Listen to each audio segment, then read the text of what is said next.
Voilà, un avion pour tous, ou l'avion pour tous, c'est le sujet que Christian Bastin avait préparé. Et vous savez que quand il prépare quelque chose, c'est toujours avec énormément de soucis de la perfection. Et il a fait le travail, et puis voilà, il ne peut pas le présenter pour les raisons que je vous ai expliquées. Et donc j'ai accepté volontiers de présenter le sujet, pas avec sa compétence, mais en espèce de rescue de présentation, avec donc l'aide de Stéphane, que je remercie encore une fois. Alors, comme je vous disais tout à l'heure, c'est un sujet qui nous concerne, c'est un sujet d'actualité, bien sûr, de façon globale, mais c'est un sujet qui nous concerne.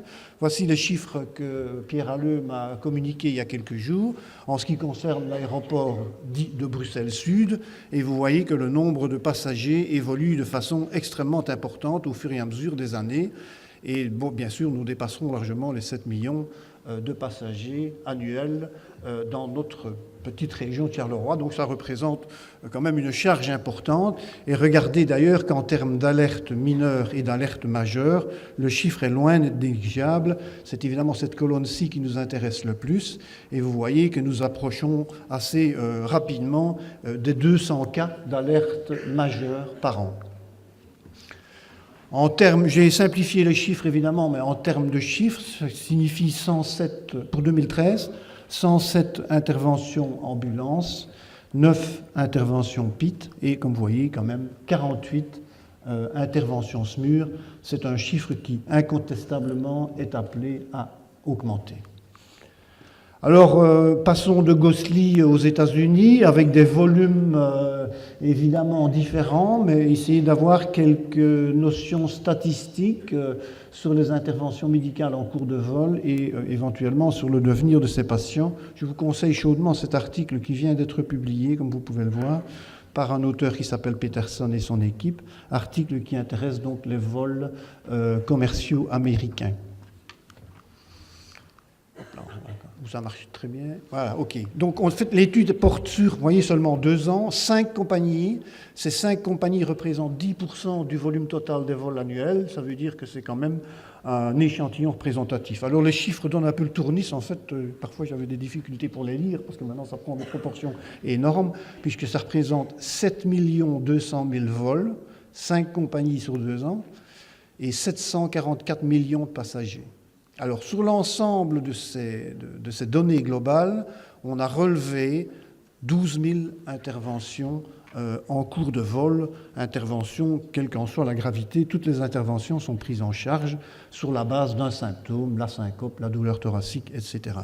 Ce qui représente ces interventions par 1 million de passagers.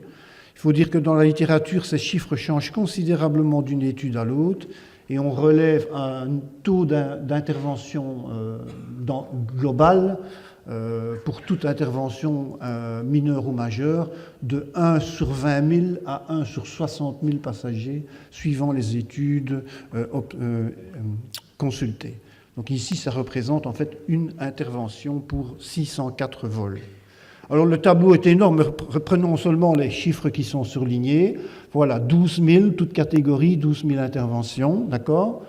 Qu'est-ce qui se passe ? En fait, ça c'est un point très important, c'est que finalement la symptomatologie est assez stéréotypée et on va avoir essentiellement la syncope ou la pré-syncope, vous voyez, 37% des cas, un symptôme respiratoire, nausées, vomissements, un symptôme cardiaque ou des convulsions. Là, vous avez 3/4 des symptomatologies que peuvent présenter les patients.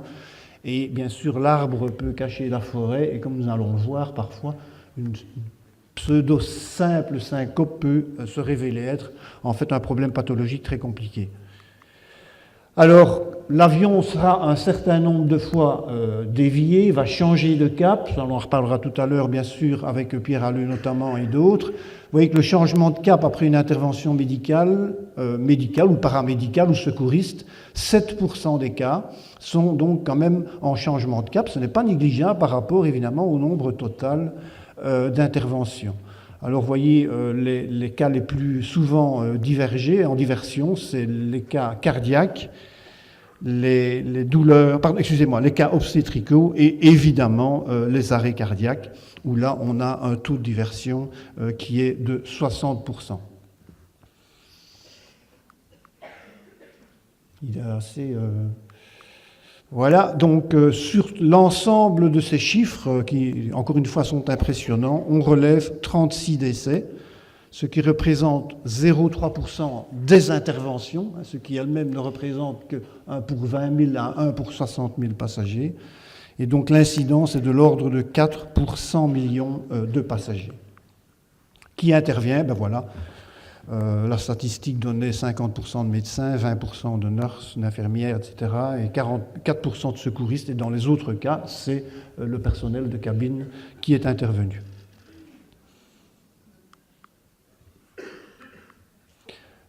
Ici, c'est pour la Lufthansa. Vous voyez, ici, on tombe quand même à une intervention pour 30 000 passagers, 25 décès pour 124 millions de passagers.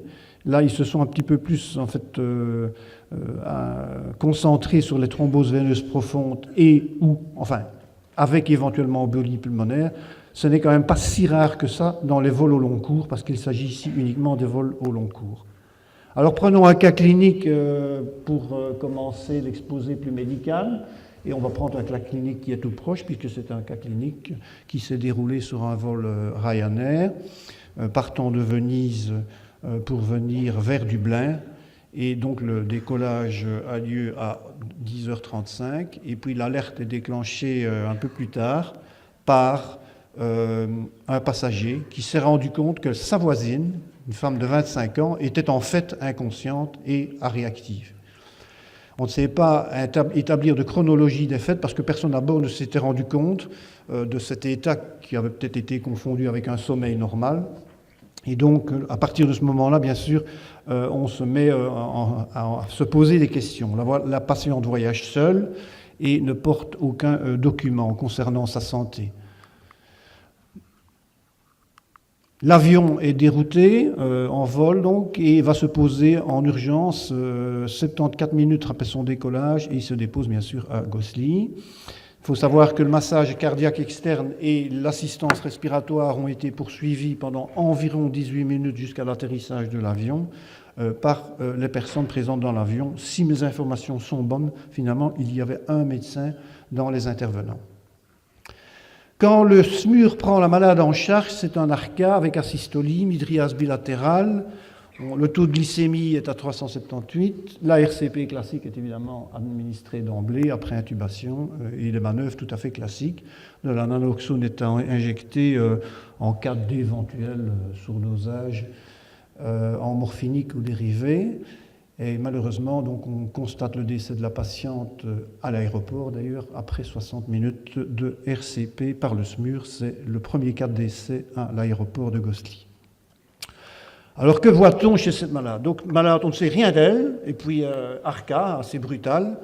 Et puis, bien sûr, on va demander une autopsie par voie médico-légale, avec un total body scan que vous voyez ici. Et qu'est-ce qu'on voit chez cette patiente? Une volumineuse bulle aérique au niveau du lobe supérieur droit, avec compression du poumon sous-jacent.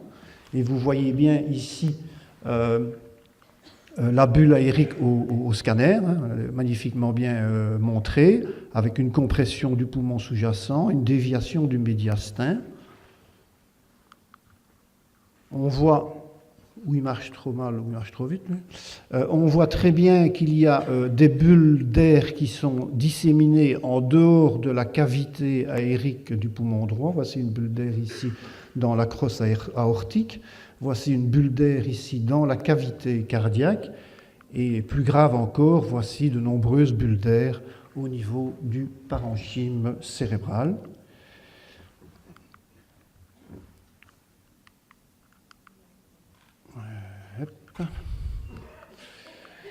Donc à l'autopsie, à l'ouverture du thorax, énorme cavité aérique du lobe supérieur droit, vous l'avez vu, comprimant le reste du poumon droit.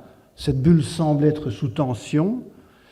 Les parois de la bulle présentent des signes hémorragiques et à l'ouverture, de l'air s'échappe sous pression.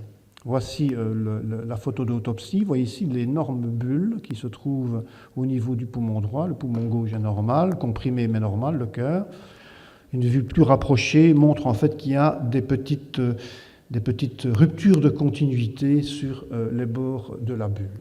Donc le diagnostic, c'est une rupture d'un kyste bronchogénique. Nous simplifierons en disant que c'est une rupture d'une bulle qui était présente au départ du voyage de la dame, une bulle, qu'il s'agisse d'une bulle d'emphysème, d'un kyste bronchogénique ou d'un petit pneumothorax, entre guillemets. Finalement, les choses ne sont pas très différentes d'un cas à l'autre. Le problème, c'est que ces bulles vont gonfler, comme je vais le montrer, et peuvent se rupturer avec l'entrée d'air dans la circulation. Et bien sûr, nous sommes dans les veines pulmonaires, donc nous allons passer par le cœur gauche, et l'embolie va aller dans tous les organes via la crosse aortique.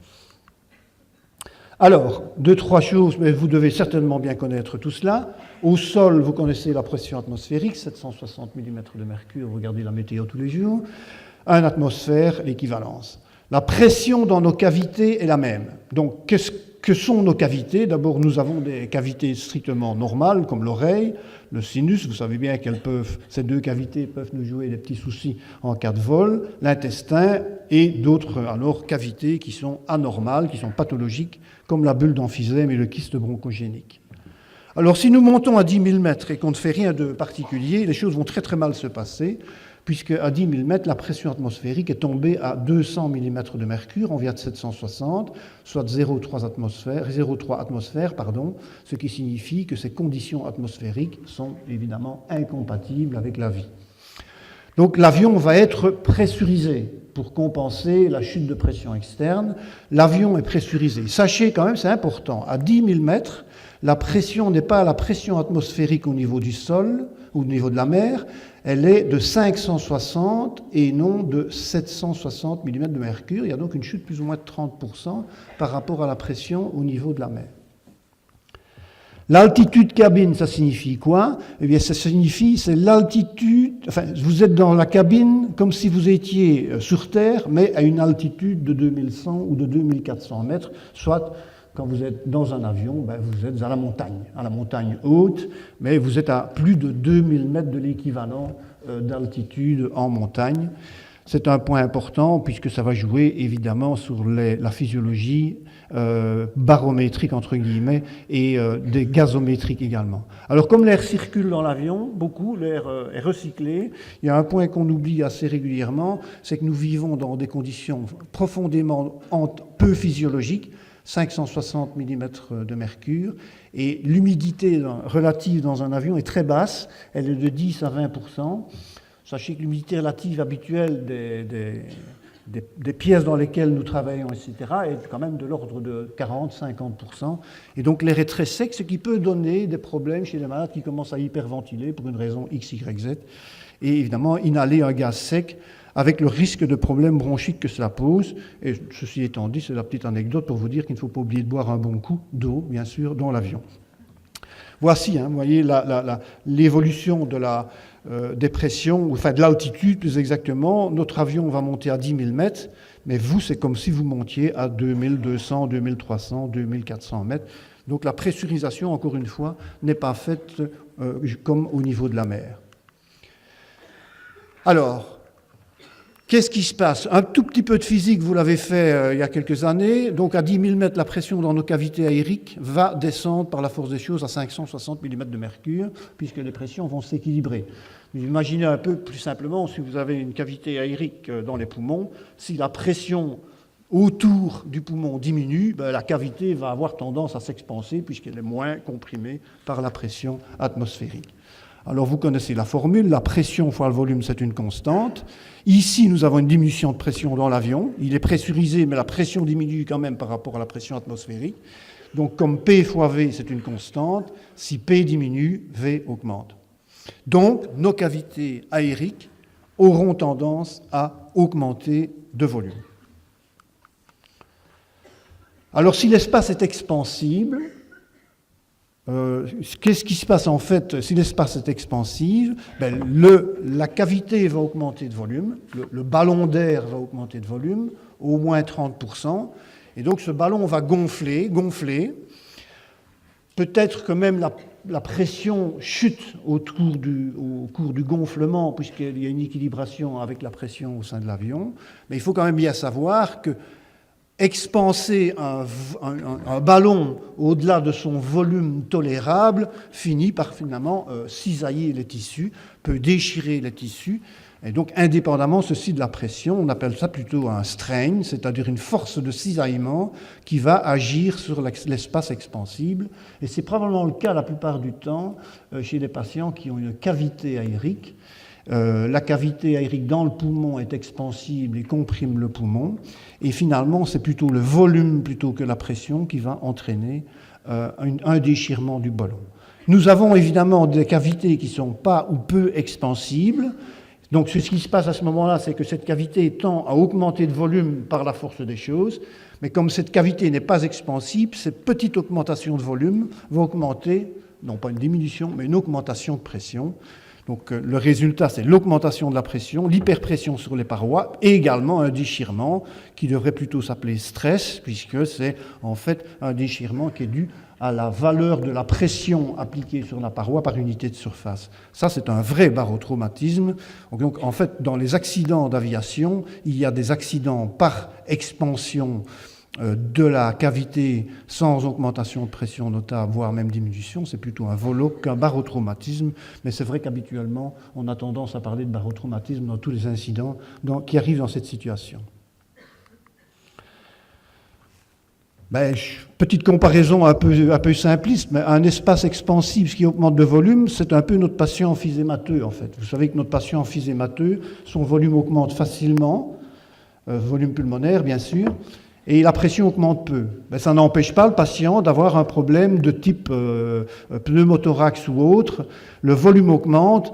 Le volume va devenir tel que la bulle va éclater lorsqu'elle devient trop grosse, malgré une baisse de pression interne, voire une petite augmentation de pression interne. C'est un peu l'équivalence, ou enfin c'est une image évidemment, pour nous montrer qu'il ne faut pas forcément une augmentation de la pression pour faire un traumatisme d'une bulle d'air, il faut peut-être simplement une augmentation de volume. Quand le volume est non expansible, décidément, quand le volume est non expansible, bien, nous avons l'exemple peut-être à reprendre sur le patient RDS. Vous savez que le volume n'augmente pas facilement et la pression monte très vite.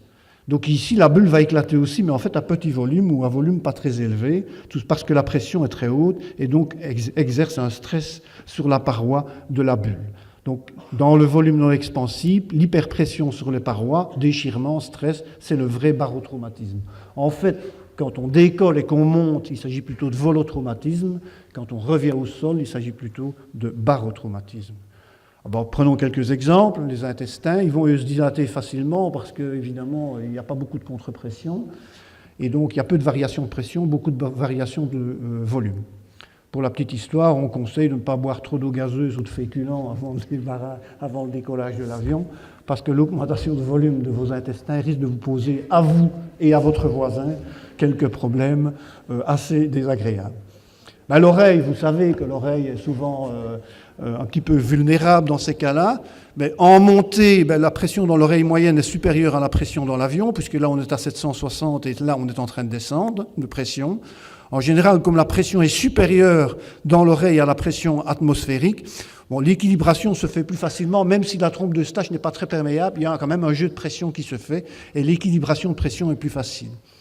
Donc il n'y a pas vraiment là enfin il peut y avoir, mais ce n'est pas là le point important, c'est surtout dans la descente, où la pression dans l'oreille moyenne est arrivée à 560 mm de mercure, la pression dans l'avion remonte, et donc à ce moment-là, l'équilibration de pression peut se faire très difficilement, si le débit de la trompe d'Eustache n'est pas suffisant pour repressuriser l'oreille moyenne. Ça, c'est un vrai barotraumatisme du tympan qui peut d'ailleurs entraîner une rupture de tympan. Revenons aux kystes bronchogéniques ou à la bulle d'emphysème. Le gonflement au concours de la montée, en général précoce, dans les différents travaux que j'ai pu lire, en général, l'accident, le symptôme survient après 15 à 30 minutes après le décollage, donc c'est assez rapide. L'augmentation de volume est d'au moins 30%, du moins dans la capacité d'expansibilité du kyste. Je suis désolé, je vais contrôler l'heure.